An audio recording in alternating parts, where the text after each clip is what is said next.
હાસ્ય, મજા, ખુશી બધાના મોઢે જે સ્માઇલ હતી ને, અને બધાને એક અંદરથી ઉત્સાહ હતો.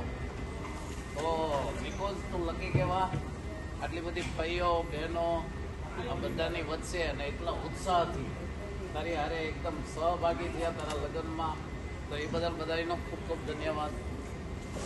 સેકન્ડલી, મારી મધર છે ને મને બહુ કે કરતા હતા, તું રિટાયર્ડ થા. પેલા 2 વર્ષ મારું હર ફોને માથું ખાય.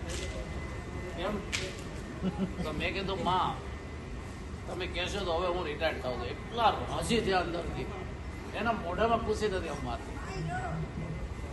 પહેલાં તો એક વસ્તુ મારા માટે સૌથી ઇમ્પોર્ટન્ટ વ્યક્તિ હોય તો મારી મા છે. સૌથી અને આ માને હું હોઉં ન હોઉં મારા ભવિષ્યમાં હસમુખ તારી જિમ્મેદારી છે એનો વાળ વાંકો ન થવો. ઓકે, સુવિધા સાથે જ્યાં સુધી જીવે ત્યાં સુધી જે કરવું પડે તને જિમ્મેદારી આપું છું. અને પ્લીઝ એક મારું હૃદયથી છે બધાને એક વિનંતી, માને અઠવાડિયે એકવાર બધાને ફોન કરવો જોઈએ. ઓકે, હર વ્યક્તિને માં છે. મને તો એક ચિંતા થઈ છે, મારી પહેલા વહી આવી ગયા તો હું માં કોને કહીશ.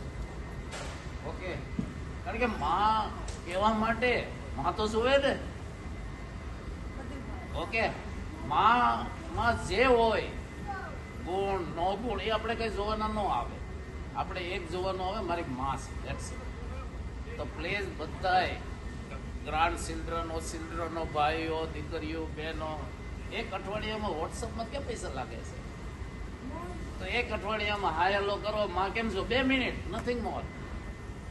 તો એને બી અંદરથી એક આનંદ રહે કે મારો પરિવાર મારી સાથે છે, મને યાદ કરે છે. તો મારે રિટાયર્ડ થવાની એક પહેલી જિમ્મેદારી તમને બધાને આ આપું છું કે વડીલોને ક્યારેય ન ભૂલાય.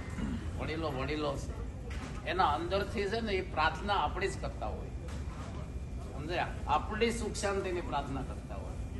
આ આપણે હંમેશા, અને આપણે આપણા છોકરાઓ વારે એક્સપેક્ટેડ જ હશું, અને આપણને એક્સપેક્ટેશન એ હશે કે મારો હવે તો આપણે બુઢા થશું અને આપણો છોકરો ફોન નહીં કરે તો અઠવાડિયે બધાને મારી રિક્વેસ્ટ છે,